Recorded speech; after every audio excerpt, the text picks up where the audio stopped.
I knew something was off when the new VP walked in and didn't shake my hand.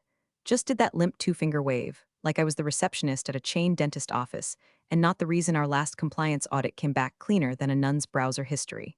He introduced himself with that smug little grin some men wear like cologne, all fresh out of Harvard, and thinking they're God's gift to Silicon Valley. I watched him make the rounds, shaking hands with junior engineers who still had Cheeto dust on their keyboards, while I stood 5 feet away holding the meeting brief he was too important to read. But I'm getting ahead of myself. Back when the company was just 4 guys in a co-working space, and a dream so half-baked it still had eggshells in it, I was hired to help with admin. That meant filing expense reports, sure, but also catching the 3 typos in the investor pitch deck before it went to Sand Hill Road, drafting the first HR policy on the back of a burrito receipt, and later, being the poor soul who translated engineer rambling into patent filings that wouldn't make a USPTO clerk swallow his stapler. I never asked for credit, never needed it. You don't sign up to be the face of the company when you're the one mopping up its messes.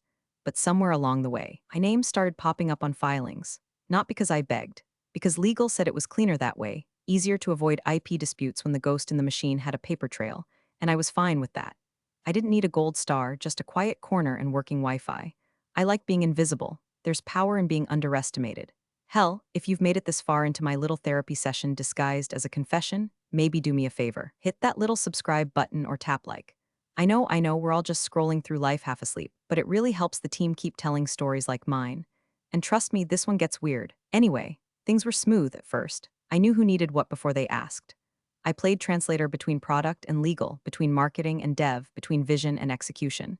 The founder used to joke I was the company's connective tissue, which is a nice way of saying I knew where the bodies were buried and how to keep the stink off.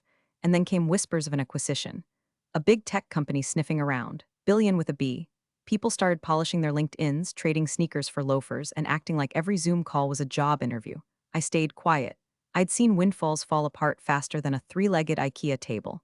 Still, there was a buzz, excitement, possibility. That's when Mr. MBA showed up, with his dress shirts so starched you could use them as cutting boards, and a voice that always sounded like he was auditioning for a podcast no one asked for. We need to streamline, he said at the first all hands. Cut redundancy. Create leaner operational verticals. Translation: I don't understand what most of you do, so some of you are going to disappear.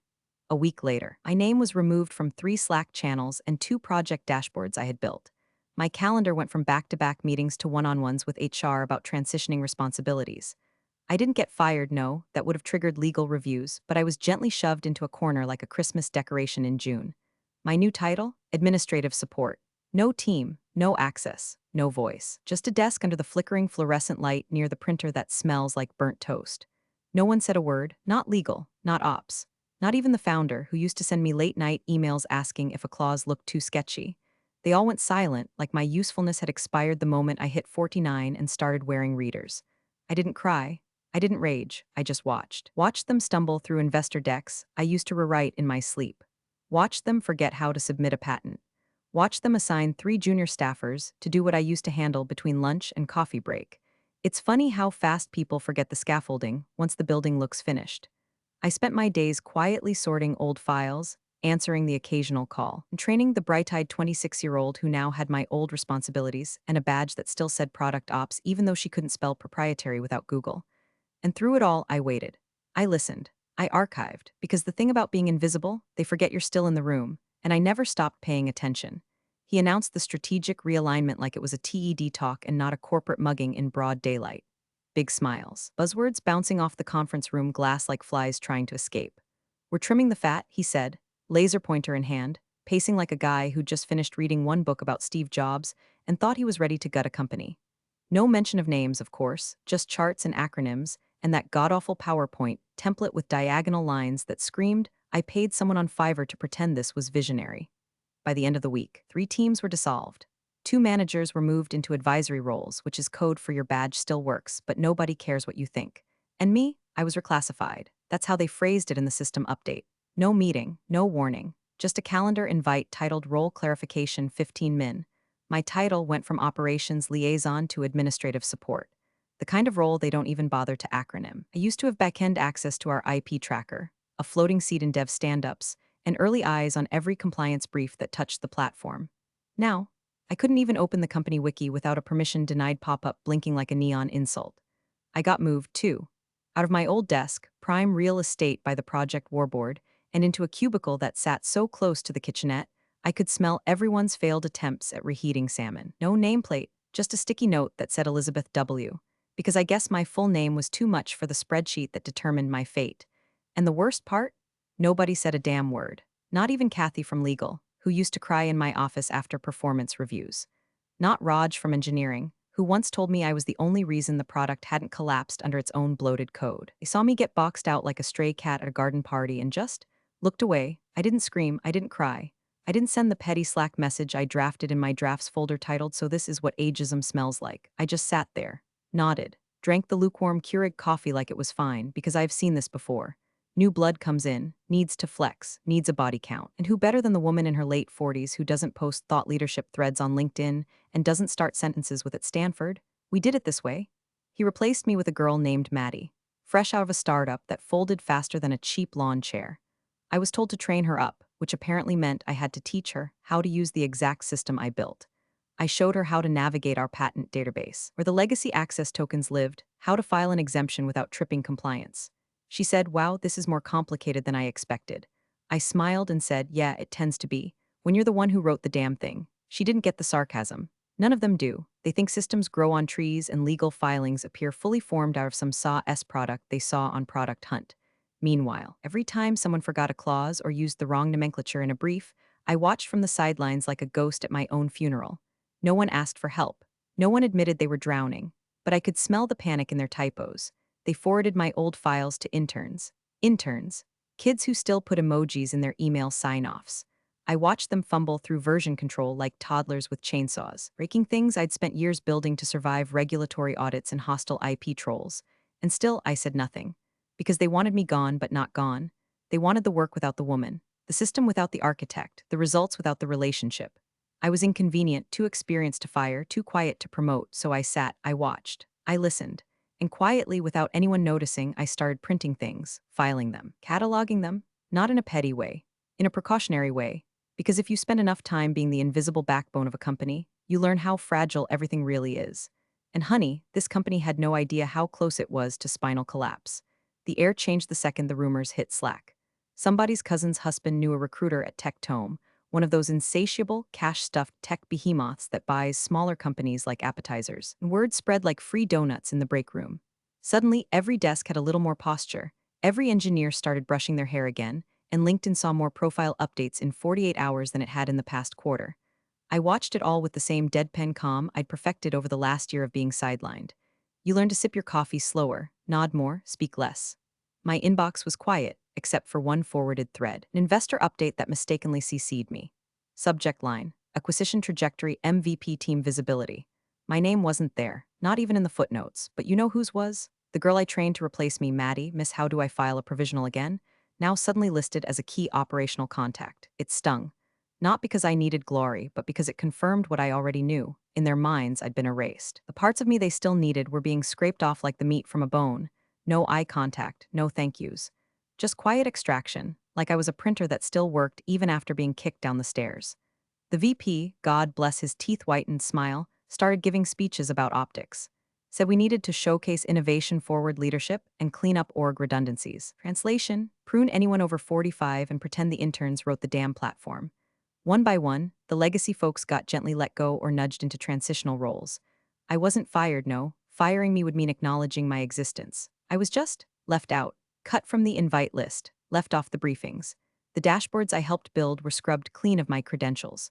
The workflows I designed got repackaged in Maddie's shiny new Google Docs. I was no longer in meetings, I was setting up chairs for them. The deal was heating up. Word was Tectome wanted to close within the quarter. The office pulsed with fake urgency. Whiteboards filling up with made-up KPIs, everyone trying to look irreplaceable. The VP strutted around like a rooster with a Wall Street Journal tucked under his arm, dropping phrases like vertical synergy and IP leverage without understanding a word of it. I sat through it all, pencil in hand, highlighting old compliance logs. Not because anyone asked me to, but because I knew what they didn't, that the devil lives in the footnotes, and our IP history was a minefield if you didn't know where the bodies were buried. Then came the official reorg chart. It hit my inbox like a slap. Maddie had been promoted officially into a newly created role, Product Systems Liaison. a Frankenstein title stitched together from words that used to belong to me. No mention of the systems I'd architected, the documentation I'd maintained, the protocols I'd written when we were still using folding tables as desks. My name? Nowhere. I was listed under admin pool logistics support, the kind of role you assign to someone who orders sandwiches and schedules toilet repairs. I sat staring at that PDF until the letters blurred. That night, I stayed late. Maddie had already left, her screen still logged into the dashboard she barely understood. I sat at her desk, opened the audit log, and downloaded every version I'd touched in the last 5 years. Not to sabotage, to preserve. If things were going to spin out and I could already smell the smoke, I wanted to make sure there was a record. Not for revenge, for survival. Because here's the thing no one in that glassed-in conference room understood. Professionalism doesn't mean silence. It means patience. Precision. The slow, methodical stacking of facts like bricks in a wall. And when that wall falls, it'll fall hard. The morning after the org chart went live, Maddie walked up to me, holding a patent filing I had ghostwritten for the wearable module. "Do you know what this part means?" she asked, tapping the clause about sensor calibration. I smiled, took the document gently, and said, "Sure, let me explain." And I did, in detail, calm, helpful, exact. Because while she was learning to read the manual, I had written it. And I wasn't done writing yet. It started with a manila folder. Not digital, not searchable. Just a plain, creased folder I found buried in the bottom drawer of my old desk, before the reorg, before the demotion, before the VP with his prefab teeth and quarterly buzzwords swept through like a bleach spill. Inside were early drafts, original filings, annotated screenshots, notes in my handwriting with arrows, footnotes, margin fixes. Back when we still used Sharpies on whiteboards, and I'd stay late with the engineers to translate their rants into language that wouldn't get us sued. I stared at the folder for a full 10 minutes, then pulled open the next drawer. I didn't set out to collect, it just happened, like muscle memory. One folder became two, two became 12. My printer whined under the strain of old compliance reports, patent amendment threads, engineering approval logs. I didn't tamper with anything, didn't alter a single date or signature. I just archived, like a historian watching the empire forget who laid the first bricks. I stored it all in boxes beneath my desk, labeled not with dates or titles, but with feelings. This is when they needed me. This is when they stopped. This is when I knew I was gone. And then, without fanfare, it happened. Message pinged into my inbox from someone at Tome Legal. Formal language, stiff punctuation. They were reviewing patent holdings as part of early-stage due diligence and had come across a filing from 5 years ago that named me as a co-inventor. Would I be willing to verify my contribution for record keeping? I stared at the email like it had crawled out of the screen. No one had addressed me directly in weeks. Not for anything real. Not like this. At first, I hovered over the delete key. It would have been easy, safer, no waves, just let the silence keep humming. But then I thought of Maddie, how she'd once asked if co-inventor was a ceremonial title. I thought of the VP sneering about legacy documentation bloat, and I thought of that filing, the wearable haptic sensor module, Frankenstein project that only survived because I'd sat next to Dylan from firmware for 3 weeks and explained how to avoid heat distortion in the embedded wiring. So I replied, short and professional, attached the original notes. Signed the verification with my full name, Elizabeth Jean Warren. That should have been it. But 2 days later, the same Tome lawyer replied again. Their tone was different now, less canned, more curious. It cross-referenced my signature with other filings. Seemed I was listed on quite a few. They were compiling a full ledger now, but early indications showed I was tied to several filings that directly affected core valuation algorithms and platform optimization logic. Did I happen to know why none of this was reflected in my current title or equity package? I didn't answer. Not because I didn't want to, but because I knew that question wasn't really for me. It was for whoever signed the deal. They'd opened the filing cabinet, and now the ghosts were walking. Over the next week, I watched from my desk as something shifted. The buyer's team started asking questions that made the VP frown a little harder. He stopped walking with that bounce in his step. Meetings ran longer. Legal started whispering in corners again. One of the compliance leads stopped by my cubicle and gave me a weird smile. Like he knew something he wasn't sure I knew too. I kept my head down. Just a quiet woman near the copier with a badge that still worked. But deep down, a part of me had woken up. Not angry, not vindictive, just aware, because for years I let them believe I was just another pair of heels at a standing desk. A placeholder, a fossil, a nice to have, but paper doesn't lie. And signatures don't fade. And once the lawyers get curious, there's no hiding what's been buried. Not when it's filed, time-stamped, and signed by the ghost they tried to erase. It was a Tuesday when the binder showed up. Thick, ugly, branded with a sticker that read Preliminary IP Ledger Internal Review Only. I didn't see it myself, not at first.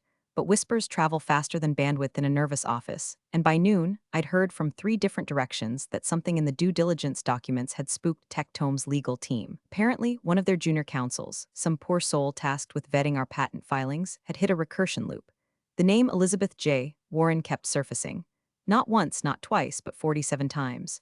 Across filings ranging from early hardware modules to the machine learning routines we'd retrofitted for compliance automation. My name was on patents that directly touched every major product line they were valuing.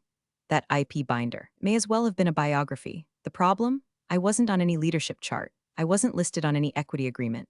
Hell, on the org chart, I was still a floating box marked admin support logistics like I ordered toner and baked cupcakes for birthdays. Tech Tome didn't like that. Big money never does. They wanted clean lines, authority maps, ownership trails. Instead, they found a phantom with fingerprints all over the product. No contract saying I didn't own a damn thing. Still, I said nothing. I watched the VP get pulled into an unscheduled call with legal, watched his posture change, cocky to coiled. His voice dropped an octave. He started using words like oversight and clerical error. By mid-afternoon, he was in the glass conference room, pacing behind frosted windows, gesturing wildly with a dry erase marker he wasn't using. I sat 2 feet from the coffee machine, sorting mail. Later that day, Maddie stopped by my cubicle. She had that look like someone had handed her a live grenade labeled mentorship opportunity. Hey, so she started, voice syrupy, do you know anything about patent co-authorship? I guess there's some confusion. Like, your name's on a ton of filings, I didn't look up. I just kept organizing the stack of compliance memos in front of me. That's what happens when you write them, I said. Calm, measured. Like I was explaining how to use the copy machine without jamming it. Oh, she blinked. Like, you really wrote them? I nodded, still not looking up. Every word that wasn't in code. She left in silence. The VP tried damage control. I heard through the wall, his voice half laughing, trying to charm someone over speakerphone.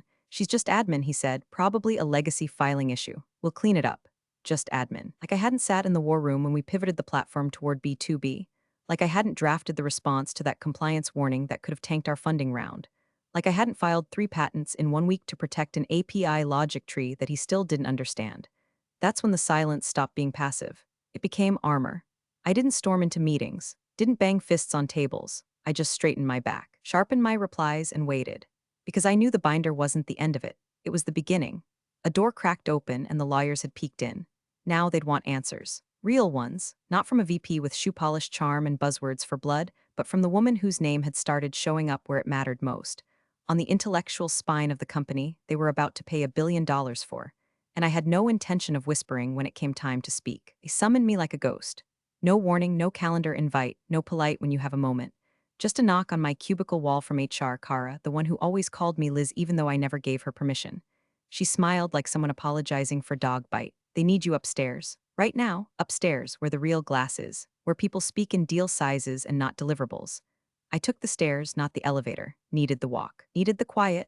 When I opened the door to the smaller conference room, the one with the bad Bluetooth speakerphone and dead ficus in the corner, the VP was already pacing. Maddie sat beside him like a shadow, still trying to grow into her host. Legal was there too, 2 seats down, holding a tablet like it was radioactive. No one offered me a seat. The VP launched in immediately, all smile, no sincerity. Hey, Elizabeth, just need to clear something up real quick. Bit of confusion on some of the filings. He said filings the way someone says hangnail or spilled coffee. Trivial, inconvenient. The buyer's team flagged your name on some patents, looks like a clerical issue. We're going to submit a clarification packet, he continued, already shifting papers toward me, just something formal that says you were support, not contributor. You know, standard stuff. That's when I reached into my bag. No theatrics, no slow-motion drama, just a soft slide of paper on laminate. A printed copy of the original filing for the haptic sensor module, the one that had started this avalanche. It had signatures from Dylan, me, and our former CTO, co-inventor acknowledgement in black ink, time-stamped, certified, unambiguous. The VP's face stiffened like a mask mid-melt. You're listed as co-inventor, legal mumbled. Like it was a dare to himself, I nodded, because I am. The room felt suddenly smaller. The VP gave a weak chuckle. Yeah, but look, it's a gray area, right? I mean, contributions don't always equal ownership. You probably didn't intend you used me, I cut in, not loud, just surgical. You used my work, you used my knowledge, you used my silence. Maddie blinked hard, her lips parting like she wanted to say something, then didn't. Didn't ask for my name to be there, I continued, but your legal team put it there because it was cleaner than fighting for the rights after the fact. They knew I authored the language. They knew I translated the architecture. And now that your buyer noticed, you want me to say I didn't exist? Legal cleared his throat. We need to pause here. Everyone turned to him. We've received a formal request from Tech Tome's legal counsel. They're asking for clarification on Miss Warren's role, title, history, and compensation package. They've also requested documentation on patent vesting agreements. Until that's resolved, they're pausing IP diligence review. The VP's mouth opened, then closed. HR's tablet slipped an inch from her lap. I folded my hands, not smug, just still. I wasn't angry. That would have been easy. I was precise. You want me to disclaim authorship, I said. What you should be doing is checking the valuation model. Because if they're smart, and they are, they've already redlined your numbers based on the assumption I'm the only one who actually understands what you're selling. The silence that followed was thick enough to choke on. I stood to leave. No mic drop. Just a simple, let me know when you need the other filings verified. There are 46 more. As I reached the door, I heard legal whisper to the VP, you didn't have her under contract? And in that moment, I felt nothing. No satisfaction. No fury, just cold clarity. Because when someone tries to erase you after building an empire with your hands, they don't just risk embarrassment, they risk exposure. And baby, the lawyers were just getting started. It was the email that did it. Not the five-alarm panic flaring in legal's inbox, not the sudden vanishing of the VP from Slack, not even the whispering huddle I saw between HR and comms near the vending machines. No, it was the plain, unstyled two-sentence email from the founder himself, subject line, boardroom now, that told me the scaffolding was starting to buckle. He hadn't emailed me in months, not since my reclassification, not since I got relocated to the cubicle zone where hope went to die. But now, the man who once called me his Swiss Army knife and lipstick wanted a meeting. In person. No assistant, no buffer. Just, can you come to the boardroom? Something had ruptured. By the time I got upstairs, the energy in the office had gone full crime scene. You could feel the blame moving around the building like a virus looking for a weak host. The VP's office door was closed. Legal's lights were on at 7 p.m. Tectome's due diligence portal had gone from in review to on hold. The founder met me at the door himself. He looked tired, collar unbuttoned, expression tight. Elizabeth, he said, his voice lower than I remembered. We need to talk. Inside, it wasn't just him.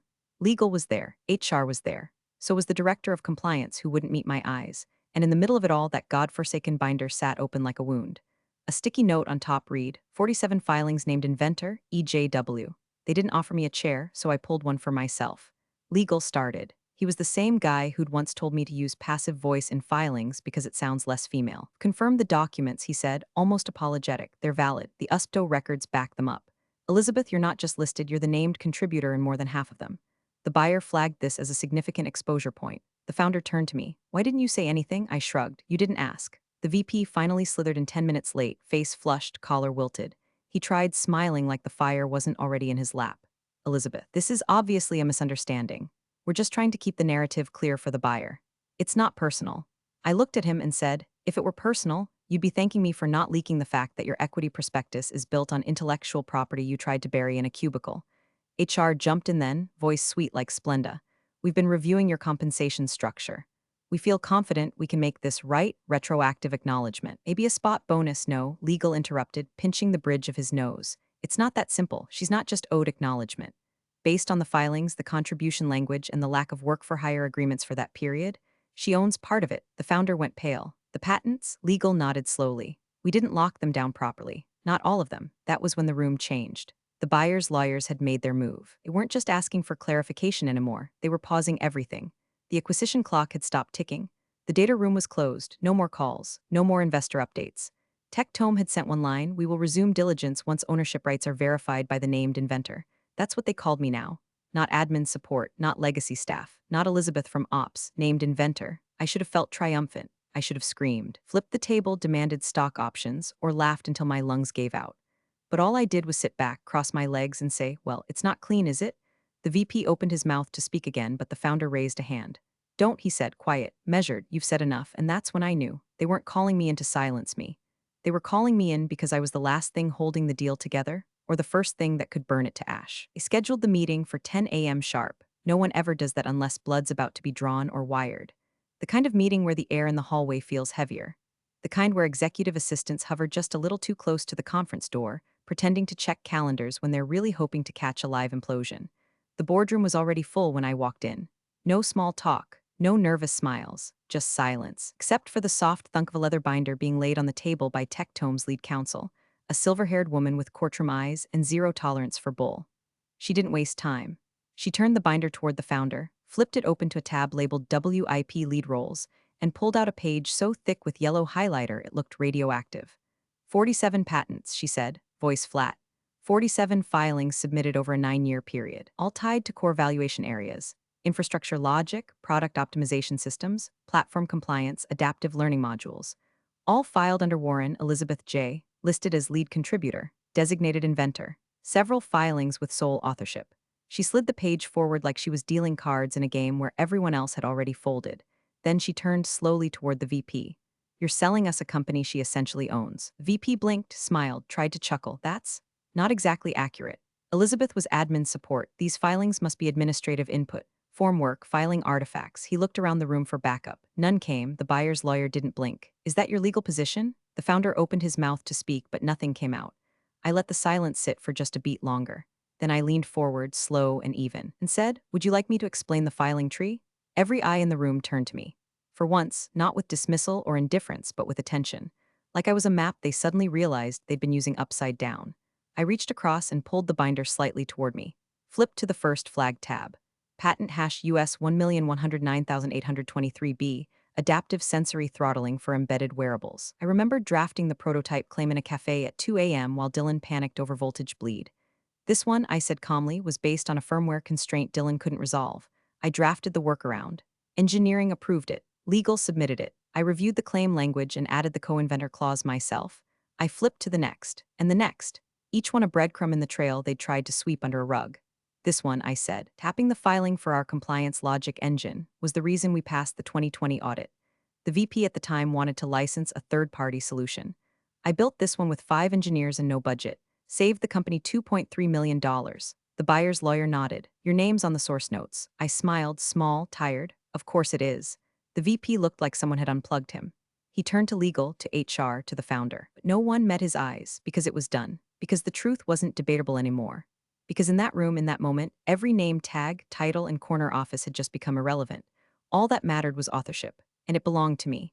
The buyer's lawyer leaned back, tapped the binder once, and said, until this is resolved, our valuation model is under suspension. We are not in the business of acquiring assets with contested ownership, especially when the contested party is still employed and present. Then she looked at me, direct, measured. Miss Warren, would you be willing to join us for private follow-up? We'd like to understand your role. More accurately, I nodded. The founder finally spoke. Quietly, she'll be there, but I didn't need his permission. Because somewhere along the way, they forgot that silence isn't surrender. It's a strategy. And mine had just paid off with interest. The next 48 hours were a masterclass in corporate backpedaling. Slack channels went dark.